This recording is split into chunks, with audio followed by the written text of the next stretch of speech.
Assalamualaikum warahmatullahi wabarakatuh. Jumpa lagi di obrolan Saung Gunung. Salam milenial. Saat ini saya sekarang berada di Saung Gunung. Ini adalah tempat untuk mencurahkan kebebasan dalam hal berpendapat. Namun ada yang perlu kita bedah di sini. Apa latar belakang dari pada pendirian Kabar Pemuda dan Kabar Pemuda TV. Baiklah, akan saya perkenalkan. Di depan saya ada pemilik, owner daripada Kabar Pemuda Media. Di sini ada Bapak Pipin,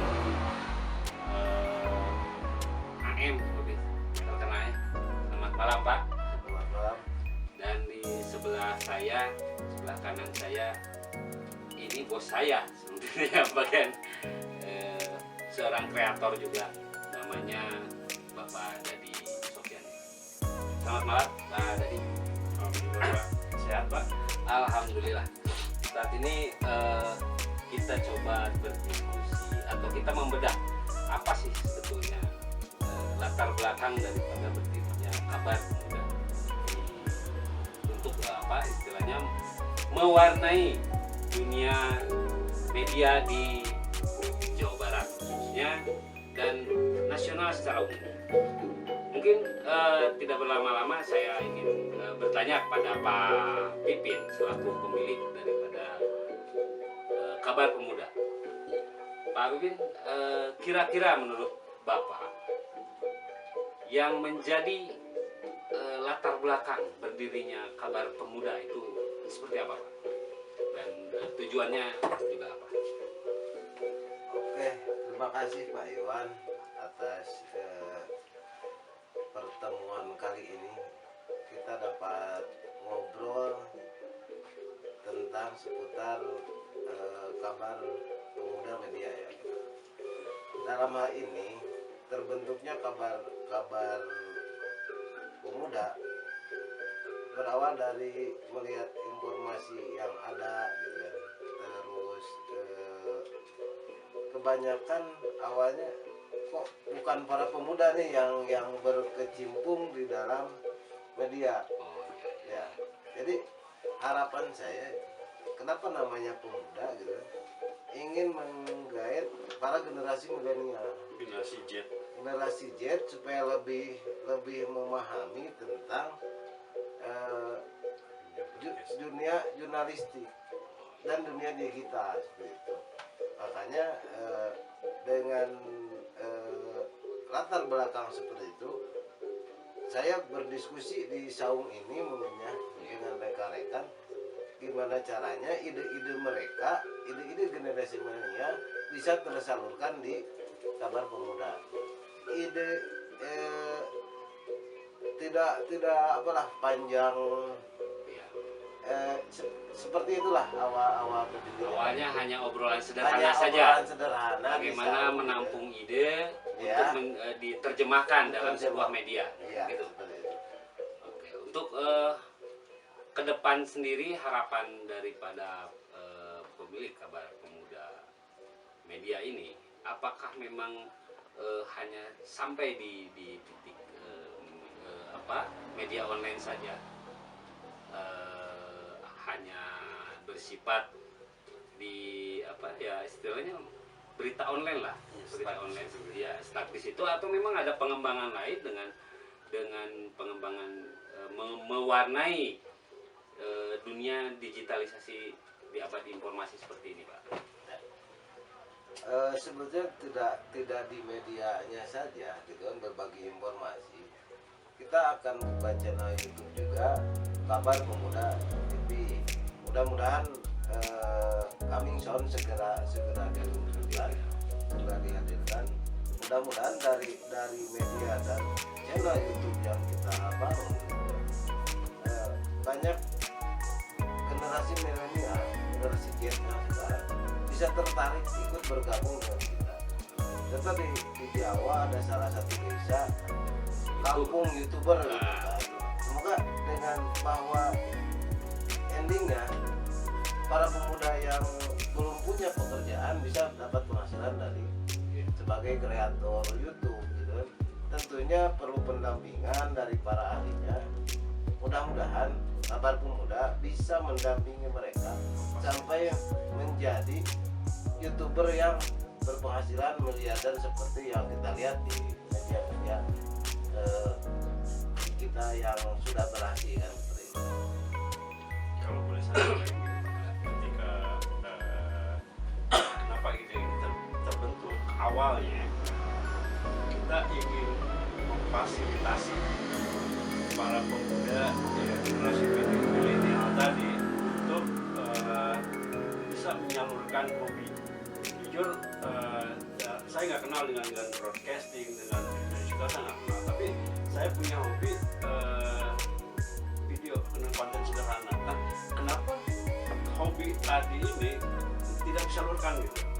Makanya saya mengajak semua yang istilahnya yang mau bergabung. Nah, kita di sini ada wadah, tidak dibatasi umur juga, mentang-mentang namanya pemuda, kakek-kakek nggak bisa masuk gitu, enggak. Jadi yang intinya yang punya jiwa muda, yang punya jiwa untuk istilahnya berkreasi, yang ada bisa mengekspresikan dirinya, ayo bergabung gitu kan. Di media jurnalistik ada, di media YouTube ada, di semua lini media sosial kita akan coba masuki dengan catatan mau berkarya tidak banyak drama. Oke. Ini catatan penting bagi saya. Mungkin ada semacam jadi Kabar Pemuda ini tidak dikhususkan mereka yang hanya memang pemuda gitu ya. Artinya yang pemuda produktif lah, masih muda, betul-betul masih muda atau masih grace. Tapi ini lebih kepada mereka yang berjiwa muda, mungkin seperti itu Pak ya. Ya. Oke. Untuk langkah ke depan, yang terdekat tadi sudah dibuka tentang channel YouTube. Apakah yang Kabar Pemuda TV ini juga masih dalam ranah kanal atau portal berita, atau bentuknya umum Pak, seperti apa? Oh, dari kanal YouTube kita akan berbagi Pak. Ada berita, ada hiburan, ada healing, piknik, naon lah gitu ya, seperti itu. Terus ada kuliner. Yang suka kuliner, oke, nanti kita suguhkan gitu kan. Channel YouTube kita bahwa kuliner yang enak ini lotek Mak Acih misalkan gitu kan. Atau Surabi apa gitu kan. Jadi ya pada intinya channel YouTube ini lebih mengarah kepada semua ya. Jadi feature lah istilahnya. Ada kita tentang berita, ada cerita juga mungkin nantinya ada yang jelas bahwa dalam YouTube ini adalah untuk menampung seluruh aspirasi dan juga mungkin promosi ya dari. Jadi kalau boleh saya nambahin gini Pak, ya kenapa terbetik untuk bikin channel YouTube? Karena saya salah satu kreatornya. Dari satu sisi media kita coba mengangkat UMKM dengan tadi yang Bapak bilang tadi, ada kuliner. Kita tahu banyak kuliner di kita ini yang benar-benar original ya. UMKM, betul. UMKM, hasil karya UMKM yang belum go nasional apalagi internasional. Contoh sederhana, kue kremes ya kan, terus gojing ya kan, itu makanan tradisional enak juga kan, tapi belum punya nama gitu. Banyak lah yang seperti itu. Bukannya kita kembali ke belakang ya, tapi kita coba mengangkat UMKM. Bapak mau jualan apa, ayo kita postingkan, kita digitalisasi secara pemasaran ataupun apa, kita ikut bantu promosi. Dari sisi yang punya cerita yang mau divisualisasikan, mangga, ataupun yang jelas satu pokok sisi kita itu ada berita, kayak semacam kegiatan-kegiatan di desa, di pemerintahan, itu kita beritakan. Oke, siap. Untuk melihat dari sisi manajemen sendiri Pak ya, dari Kabar Pemuda ini, boleh tahu tidak kira-kira yang artinya menjadi apa ya, akarnya ya Pak, akarnya mungkin di sini ada perusahaan yang apa yang melatar belakang ini juga ada perusahaan. Kalau secara perusahaan kita ada Pak, kita berdiri karena mungkin ada undang-undang PSDB segala macam ya, saya juga belum terlalu tahu ke arah sana, cuman kita berdiri di sini ada perusahaan yang kita apa ya, berproduksi di perusahaan itu, tapi belum jadi apa PH ya Pak ya, Iya. baru perusahaan kecil aja gitu kan. Di bidangnya ya banyak lah nanti, ya itu tadi kita coba angkat UMKM, kita coba angkat koperasi, kita coba angkat warung-warung kecil. Ya cita-cita kita mau apa ya, jadi orang kalau misalkan belanja lupa bawa duit tapi ada handphone, kita coba pakai QR gitu kan. Ya, keren lah.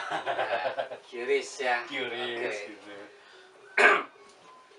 Mungkin gambaran sekilas tadi tentang Kabar Pemuda dan juga pengembangan media di Sumedang, atau juga basicnya di Sumedang mungkin ya, tapi Ya.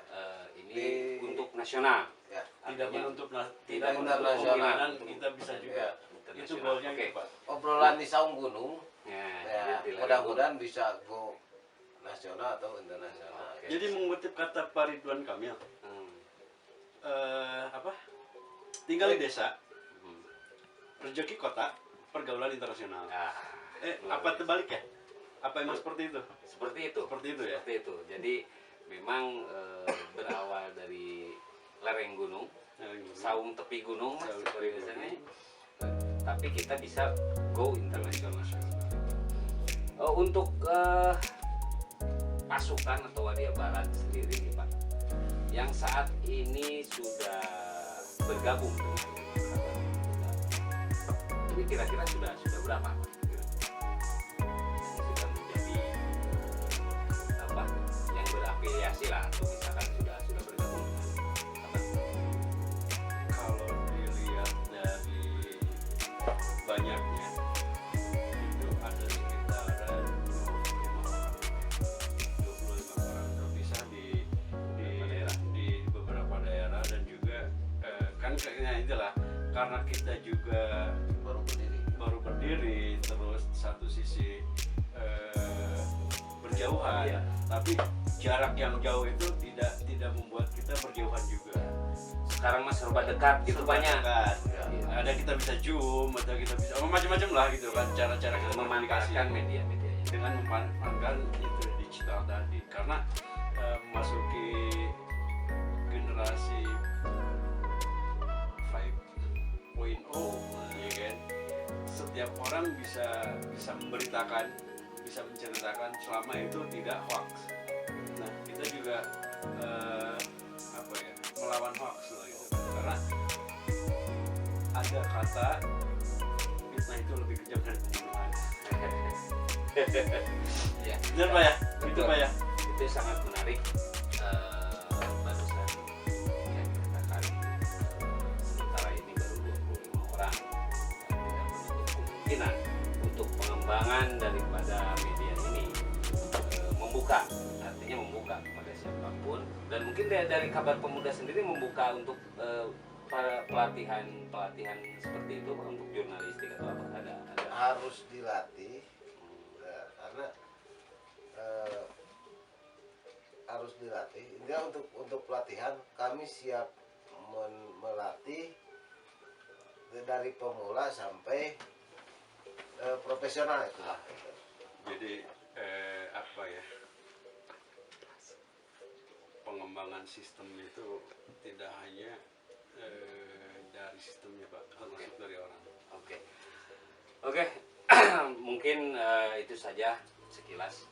Baiklah pemirsa, mungkin saya obrolan singkat dengan pemilik Kabar Pemuda dan juga sekaligus penggawa Kabar Pemuda, bahwa di mana hadirnya Kabar Pemuda salah satunya adalah untuk menangkal hoax yang tersebar di masyarakat.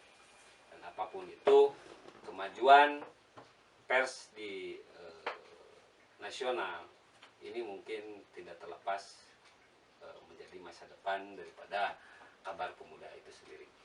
Mungkin dari kami cukup sekian. Millennial Spirit. Jangan lupa subscribe, like, dan komen. Terima kasih. Demikian obrolan Saung Gunung kali ini. Diskusi bersama Bapak Pipin dan juga Bapak Dadi, kreator untuk Kabar TV. Terima kasih Pak. Terima kasih kembali. Terima kasih Pak Dadi. Dan jangan lupa pada fans Kabar Pemuda, subscribe, share, like, dan komen. Terima kasih. Millennial Spirit. Terima kasih.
Thank you.